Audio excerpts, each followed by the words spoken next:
Hey guys, your reader is here. So today I'm going to read chapter 5 from the book 0 to 1 by Peter Thiel. So let's get started.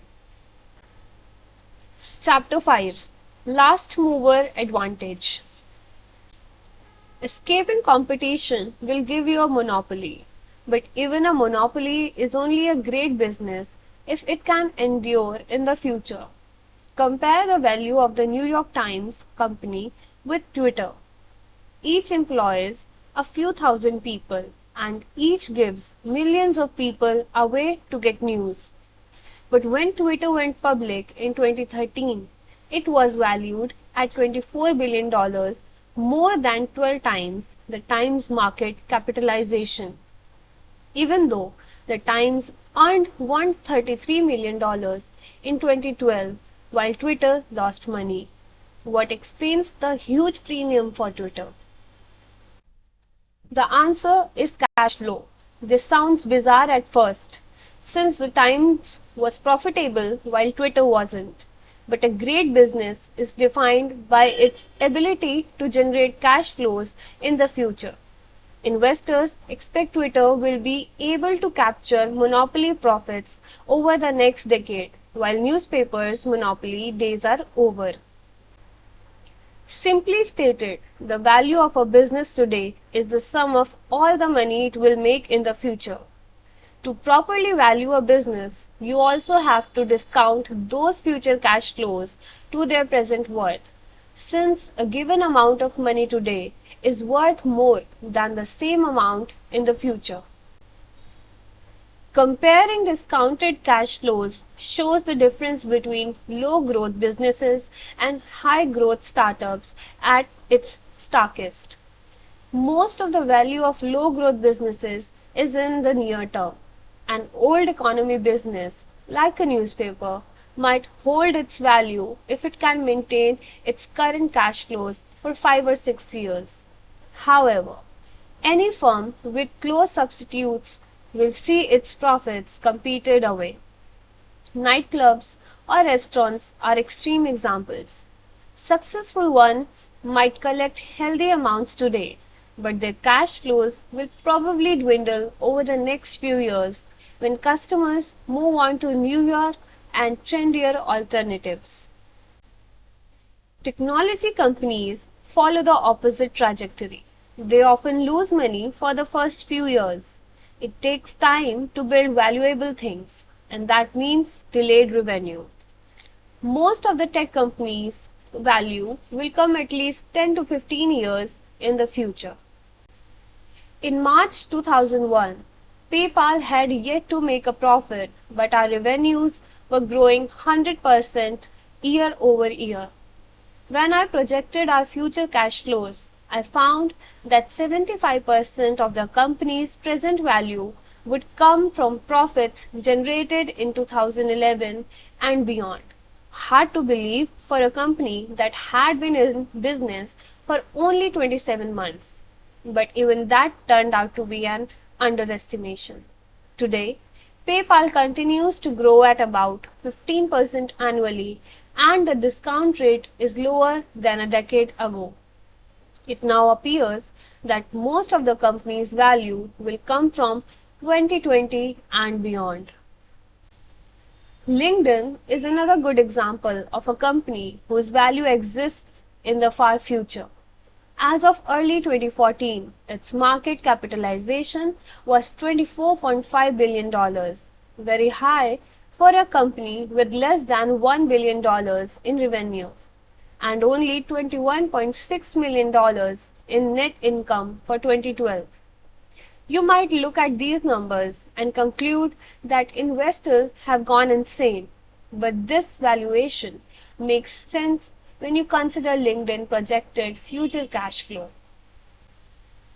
The overwhelming importance of future profits is counterintuitive even in Silicon Valley. For a company to be valuable, it must grow and endure, but many entrepreneurs focus only on short-term growth. They have an excuse. Growth is easy to measure, but durability is not. Those who succumb to measurement mania obsess about weekly active user statistics, monthly revenue targets, and quarterly earnings reports. However, you can hit those numbers and still overlook deeper, harder to measure problems that threaten the durability of your business. For example, rapid short-term growth at both Zynga and Groupon distracted managers and investors from long-term challenges. Zynga scored early wins with games like Farmville and claimed to have a psychometric engine to rigorously gauge the appeal of new releases, but they ended up with the same problem as every Hollywood studio. How can you reliably produce a constant stream of popular entertainment for a fickle audience? Nobody knows. Groupon posted fast growth as hundreds of thousands of local businesses tried their product. But persuading those businesses to become repeat customers was harder than they thought. If you focus on near-term growth above all else, you miss the most important question you should be asking. Will this business still be around a decade from now? Numbers alone won't tell you the answer. Instead, you must think critically about the qualitative characteristics of your business. Characteristics of monopoly. What does a company with large cash flows far into the future look like? Every monopoly is unique, but they usually share some combination of the following characteristics: proprietary technology, network effects, economies of scale, and branding. This isn't a list of boxes to check as you build your business. There's no shortcut to monopoly. However, analyzing your business according to these characteristics can help you think about how to make it durable. First, proprietary technology. Proprietary technology is the most substantive advantage a company can have because it makes your product difficult or impossible to replicate. Google's search algorithms, for example, return results better than anyone else's. Proprietary technologies for extremely short page load times and highly accurate query autocompletion add to the core search product's robustness and defensibility. It would be very hard for anyone to do to Google what Google did to all the other search engine companies in the early 2000s. As a good rule of thumb, proprietary technology must be at least 10 times better than its closest substitute in some important dimension to lead to a real monopolistic advantage. Anything less than an order of magnitude better will probably be perceived as a marginal improvement and will be hard to sell, especially in an already crowded market. The clearest way to make a 10x improvement is to invent something completely new. If you build something valuable where there was nothing before, the increase in value is theoretically infinite. A drug to safely eliminate the need for sleep or a cure for baldness, for example, would certainly support a monopoly business. Or you can radically improve an existing solution. Once you are 10x better, you escape competition. PayPal, for instance, made buying and selling on eBay at least 10 times better. Instead of mailing a check that would take 7 to 10 days to arrive, PayPal let buyers pay as soon as an auction ended. Sellers received their proceeds right away, and unlike with a check, they knew the funds were good. Amazon made its first 10x improvement in a particularly visible way. They offered at least 10 times as many books as any other bookstore. When it launched in 1995, Amazon could claim to be Earth's largest bookstore because, unlike a retail bookstore that might stock 1 lakh books, Amazon did not need to physically store any inventory. It simply requested the title from its supplier whenever a customer made an order. This quantum improvement was so effective that a very unhappy Barnes and Noble filed a lawsuit 3 days before Amazon's IPO, claiming that Amazon was unfairly calling itself a bookstore when really it was a book broker. You can also make a 10x improvement through superior integrated design. Before 2010, tablet computing was so poor that for all practical purposes, the market did not even exist. Microsoft Windows XP Tablet PC Edition products first shipped in 2002, and Nokia released its own Internet tablet in 2005, but they were a pain to use.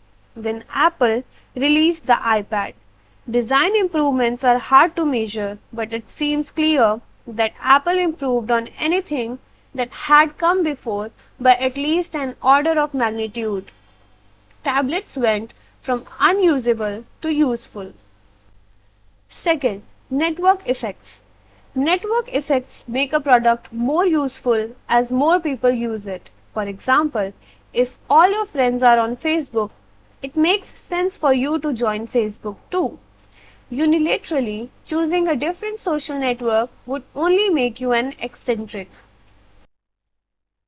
Network effects can be powerful, but you will never reap them unless your product is valuable to its very first users when the network is necessarily small.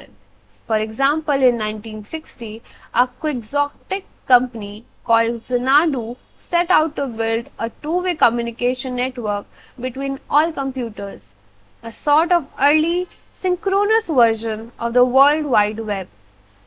After more than 3 decades of futile effort, Xanadu folded just as the web was becoming commonplace. Their technology probably would have worked at scale, but it could not have worked only at scale. It required every computer to join the network at the same time, and that was never going to happen. Paradoxically, then, network effects businesses must start with specially small markets.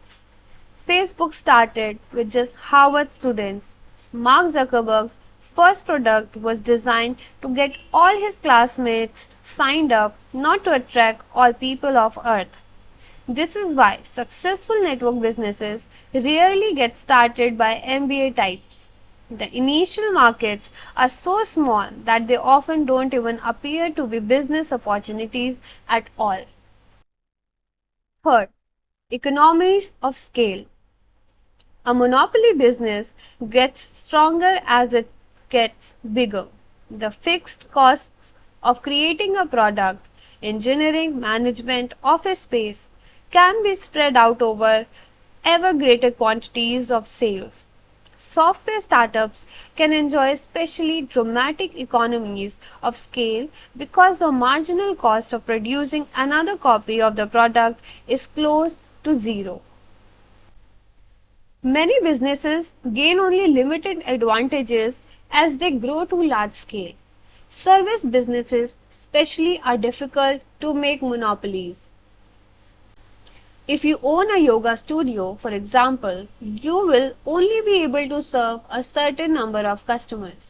You can hire more instructors and expand to more locations, but your margins will remain fairly low, and you will never reach a point where a core group of talented people can provide something of value to millions of separate clients, as software engineers are able to do. A good startup should have the potential for great scale built into its first design. Twitter already has more than 250 million users today. It doesn't need to add too many customized features in order to acquire more, and there is no inherent reason why it should ever stop growing.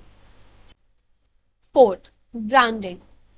A company has a monopoly on its own brand by definition, so creating a strong brand is a powerful way to claim a monopoly. Today's strongest tech brand is Apple. The attractive looks and carefully chosen materials of products like the iPhone and MacBook, the Apple Store's sleek minimalist design, and close control over the consumer experience.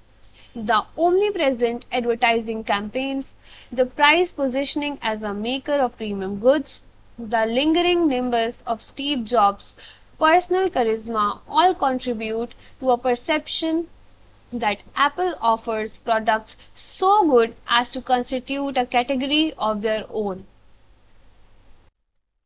Many have tried to learn from Apple's success. Paid advertising, branded stores, luxurious materials, playful keynote speeches, high prices, and even minimalist design are all susceptible to imitation. But these techniques for polishing the surface don't work without a strong underlying substance. Apple has a complex suite of proprietary technologies, both in hardware, like superior touchscreen materials, and software, like touchscreen interfaces purpose designed for specific materials. It manufactures products at a scale large enough to dominate pricing for the materials it buys, and it enjoys strong network effects from its content ecosystem. Thousands of developers write software for Apple devices because that's where hundreds of millions of users are. And those users stay on the platform because it's where the apps are. These other monopolistic advantages are less obvious than Apple's sparkling brand, but they are the fundamentals that let the branding effectively reinforce Apple's monopoly. Beginning with brand rather than substance is dangerous. Ever since Marissa Mayer became CEO of Yahoo in mid 2012, she has worked to revive the once popular internet giant by making it cool again. In a single tweet, Yahoo summarized Mayer's plan as a chain reaction of people, then products, then traffic, then revenue. The people are supposed to come for the coolness. Yahoo demonstrated design awareness by overhauling its logo. It asserted youthful relevance by acquiring hot startups like Tumblr, and it has gained media attention for Mayer's own star power. But the big question is what products Yahoo will actually create.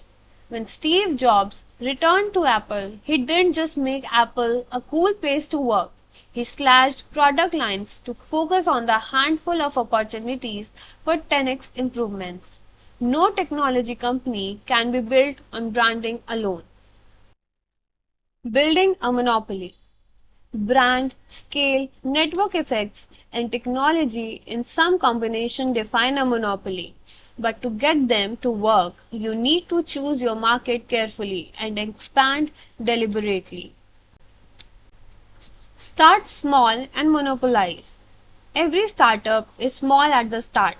Every monopoly dominates a large share of its market. Therefore, every startup should start with a very small market. Always err on the side of starting too small. The reason is simple. It's easier to dominate a small market than a large one. If you think your initial market might be too big, it almost certainly is. Small doesn't mean non-existent. We made this mistake early on at PayPal. Our first product let people beam money to each other via Palm Pilots. It was interesting technology and no one else was doing it. However, the world's millions of Palm Pilot users were not concentrated in a particular place. They had little in common, and they used their devices only episodically. Nobody needed our product, so we had no customers. With that lesson learned, we set our sights on eBay auctions, where we found our first success. In late 1999, eBay had a few thousand high-volume power sellers, and after only 3 months of dedicated effort, we were serving 25% of them. It was much easier to reach a few thousand people who really needed our product than to try to compete for the attention of millions of scattered individuals. The perfect target market for a startup is a small group of particular people concentrated together and served by few or no competitors. Any big market is a bad choice, and a big market already served by competing companies is even worse.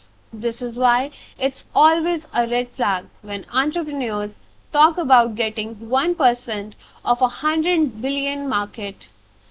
In practice, a large market will either lack a good starting point or it will be open to competition.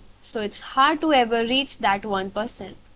And even if you do succeed in gaining a small foothold, you will have to be satisfied with keeping the lights on. Cutthroat competition means your profits will be zero. Scaling up.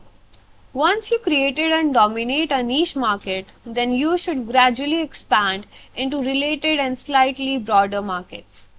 Amazon shows how it can be done. Jeff Bezos' founding vision was to dominate all of online retail, but he was deliberately started with books. There were millions of books to catalog, but they all had roughly the same shape. They were easy to ship, and some of the most rarely sold books, those least profitable for any retail store to keep in stock, also drew the most enthusiastic customers. Amazon became the dominant solution for anyone located far from a bookstore or seeking something unusual. Amazon then had two options: expand the number of people who read books or expand to adjacent markets. They chose the latter. Starting with the most similar markets, CDs, videos, and software. Amazon continued to add categories gradually until it had become the world's general store. The name itself brilliantly encapsulated the company's scaling strategy. The biodiversity of the Amazon rainforest reflected Amazon's first goal of cataloging every book in the world, and now it stands for every kind of thing in the world, period. eBay also started by dominating small niche markets. When it launched its auction marketplace in 1995, it didn't need the whole world to adopt it at once. The product worked well for intense interest groups, like Beanie Baby obsessives.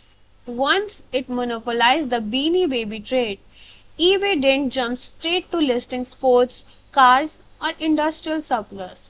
It continued to cater to small-time hobbies until it became the most reliable marketplace for people trading online, no matter what the item. Sometimes there are hidden obstacles to scaling, a lesson that eBay has learned in recent years. Like all marketplaces, the auction marketplace lent itself to natural monopoly because buyers go where the sellers are and vice versa. But eBay found that the auction model works best for individually distinctive products like coins and stamps. It works less well for commodity products. People don't want to bid on pencils or Kleenex, so it's more convenient just to buy them from Amazon. eBay is still a valuable monopoly. It's just smaller than people in 2004 expected it to be. Sequencing markets correctly is underrated, and it takes discipline to expand gradually. The most successful companies make the core progression to first dominate a specific niche and then scale to adjacent markets, a part of their founding narrative. Don't disrupt. Silicon Valley has become obsessed with disruption. Originally, disruption was a term of art to describe how a firm can use new technology to introduce a low-end product at low prices, improve the product over time, and eventually overtake even the premium products offered by incumbent companies using older technology.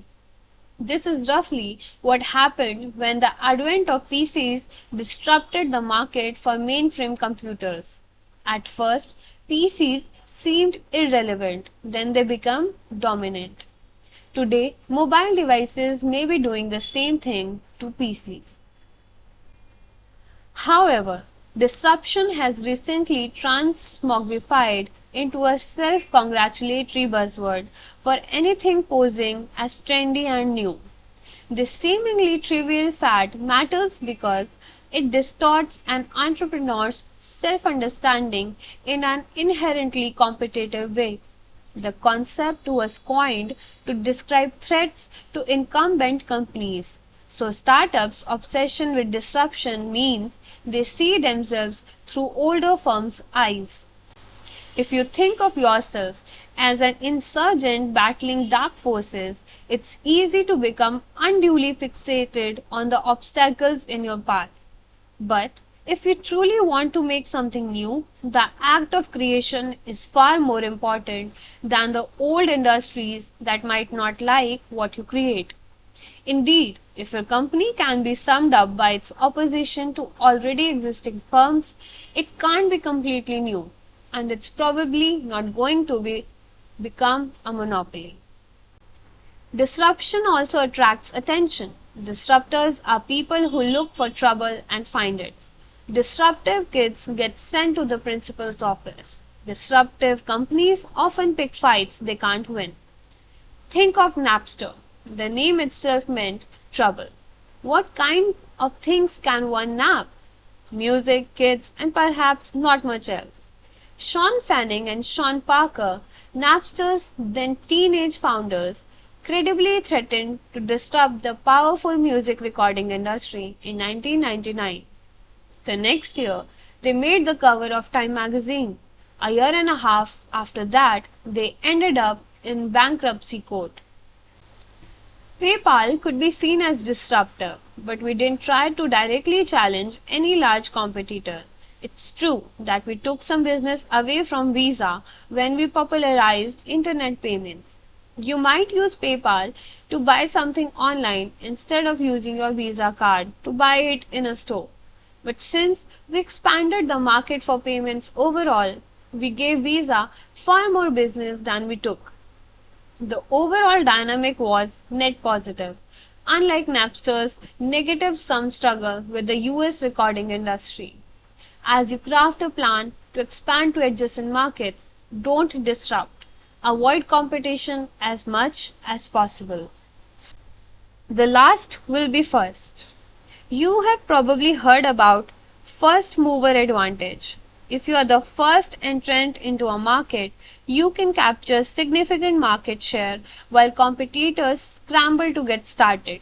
But moving first is a tactic, not a goal. What really matters is generating cash flows in the future. So being the first mover doesn't do you any good if someone else comes along and unseats you. It's much better to be the last mover, that is, to make the last great development in a specific market and enjoy years or even decades of monopoly profits. The way to do that is to dominate a small niche and scale up from there toward your ambitious long-term vision. In this one particular at least, business is like chess. Grandmaster Jose Raul Capablanca put it well: to succeed, you must study the end game before everything else. Hey guys, so this ends chapter 5 from the book 021, and I will meet you in the next video with the next chapter from the same book. So till then, take care, stay healthy and enjoy your life. I wish you a happy day.